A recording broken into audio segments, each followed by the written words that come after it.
Halo teman-teman, Selamat datang di podcast sejarah kita hari ini. Jadi tema kita kali ini sangat menarik, yaitu tentang agresi militer Belanda 1 dan 2. Bersama aku Sila dan aku Finza. Nah, di sini kita nggak cuma berdua aja, tapi juga ditemani sama 3 narasumber keren. Ada Anggita, Nitya, dan ada Danu. Oke, langsung saja kita masuk ke pembahasan. Pertanyaan pertama, apa sih latar belakang terjadinya agresi militer Belanda 1 dan 2? Aku lempar dulu ke Anggita. Oke, jadi saat proklamasi itu 17 Agustus 1945 pastinya, Belanda masih ingin kembali menjajah Indonesia dengan alasan akan memulihkan ketertiban. Awalnya ada tuh perjanjian Linggarjati pada tahun 1947, tapi Belanda melanggarnya. Akhirnya mereka melakukan serangan militer. Nah, serangan itu yang dinamain dengan agresi militer 1 yang terjadi pada 21 Juli 1947. Jadi tujuan utama Belanda itu adalah untuk merebut daerah perkebunan, pelabuhan, dan jalur ekonomi. Untuk dari rakyatnya sendiri itu melawan dengan cara diplomasi dan perang gerilya. Untuk agresi militer 2 mungkin bakal dijelasin sama Nitya ya. Oke, jadi agresi militer Belanda 2 itu terjadi pada 19 Desember 1948 sampai dengan 1949. Belanda itu tidak puas dengan hasil Renville, lalu melancarkan serangan lagi terhadap Indonesia. Dan di tanggal 19 Desember 1948, Belanda menyerang Yogyakarta, ibu kota RI saat itu.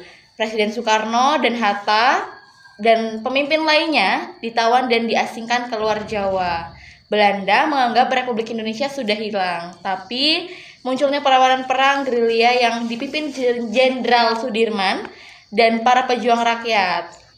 Salah satu aksi penting serangan umum 1 Maret 1949 di Yogyakarta yang membuktikan RI masih ada dan punya kekuatan militer. Oke, menarik ya. Kalau tokoh-tokoh yang terlibat dalam peristiwa ini siapa saja sih? Mungkin bisa dibantu jawab sama Nitya. Oke. Sebenarnya banyak sekali tokoh-tokoh yang terlibat, tapi saya bakal menyebutkan sedikit aja.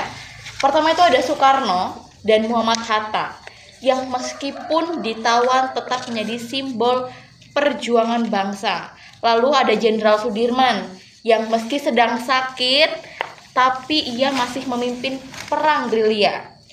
Dan selain itu ada juga Sultan Syahrir, serta tokoh-tokoh diplomasi lain yang berjuang di jalur perundingan internasional. Dan jangan dilupakan juga, rakyat kecil berperan penting dan ikut berjuang dalam membantu logistik perang gitu.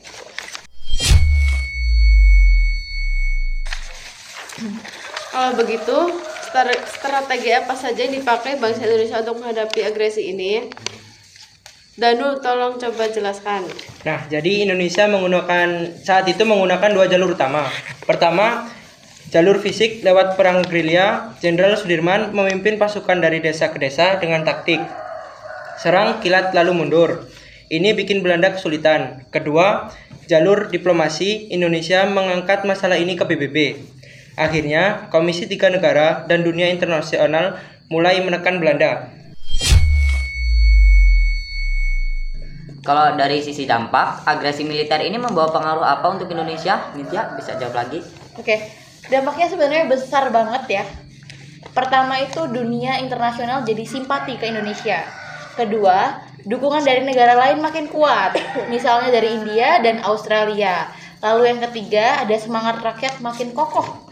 Dan yang paling penting, agresi ini justru mempercepat pengakuan kedaulatan Indonesia lewat konferensi Meja Bundar tahun 1949.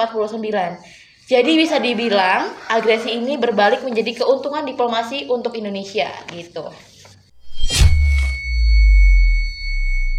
Nah, kalau kita tarik ke kehidupan sekarang, menurut kalian apa sih relevansi nilai-nilai perjuangan dari agresi militer ini? Anggita, tolong jawab. Oke, kalau menurut saya nilai yang bisa diambil itu adalah nilai persatuan. Karena dulu rakyat bersatu menghadapi Belanda. Nah, untuk sekarang ini juga kita harus bersatu menghadapi tantangan zaman seperti perpecahan atau masalah sosial yang mungkin sedang terjadi di Indonesia ini. Kalau Danu sendiri gimana? Kalau menurut saya, yang paling kuat adalah semangat, pantang menyerah. Jenderal Sudirman yang kala itu sakit parah saja masih bisa turun ke hutan untuk memimpin. Itu contoh luar biasa bahwa dalam hidup kita nggak boleh gampang menyerah. Setuju banget. Kalau Anggita ada tambahan? Oke, kalau tambahan dari saya mungkin ya, menurut saya relevansinya juga di bidang diplomasi. Kita belajar kalau menyelesaikan masalah nggak harus dengan kekerasan, tapi juga lewat komunikasi dan kerjasama. Itu penting banget di era sekarang. Bener banget. Sekarang kita masuk ke refleksi pribadi ya. Pertanyaan pertama, apa nilai yang bisa kita pelajari dari perjuangan ini? Oke, bisa dimulai dari saya. Nilainya adalah tentang semangat perjuangan yang nggak pernah padam. Bahkan ketika pemimpin ditawan, rakyatnya tetap berjuang untuk mempertahankan kemerdekaan Indonesia.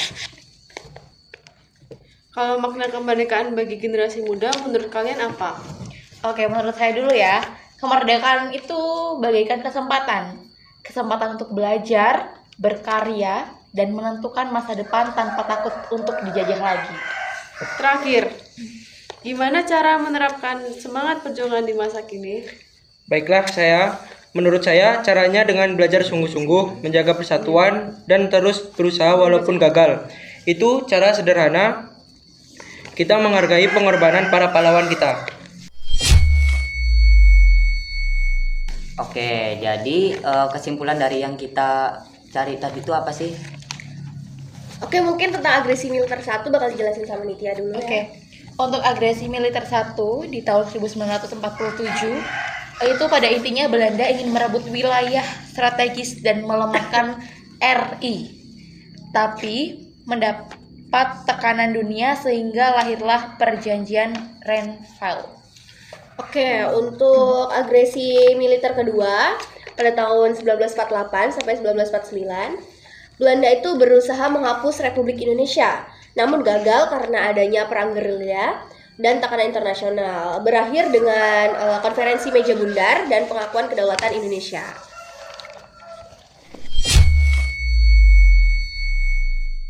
Oke, teman-teman, itu jadi diskusi kita tentang agresi militer Belanda 1 dan 2. Banyak banget nih nilai perjuangan yang bisa kita ambil. Iya, benar bener banget banget sih. ya.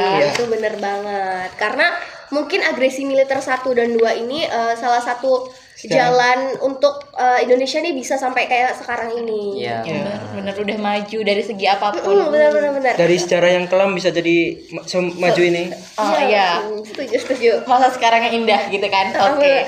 Apalagi sekarang ini kan setelah 17 Agustus kemarin kan banyak banget tuh kegiatan-kegiatan yang seru-seru banget di Indonesia. Mungkin kalau agresi Seandainya belum militer ini merdeka kita. agresi militer ini gak terjadi, mungkin kita nggak bakal sampai di tahap ini untuk sampai sekarang ini. Mungkin masih dijajah. Bersyukur banget kita udah merdeka. Asli, Terima beneran. kasih para pejuang. yang udah yang pastinya udah berjuang untuk Indonesia yang keren banget ini Ya, gitu.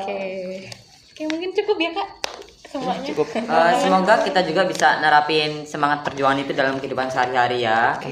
Ingat, kemerdekaan itu mahal, jadi tugas kita itu untuk menjaganya. Oke, mahal banget pasti ya. Iya. Gak bisa dibeli pakai uang. Oke, mungkin sekian lah dari kami. Oke, Terima kasih. terima kasih. Sampai jumpa. Di episode selanjutnya. Sampai jumpa di podcast selanjutnya. Dadah.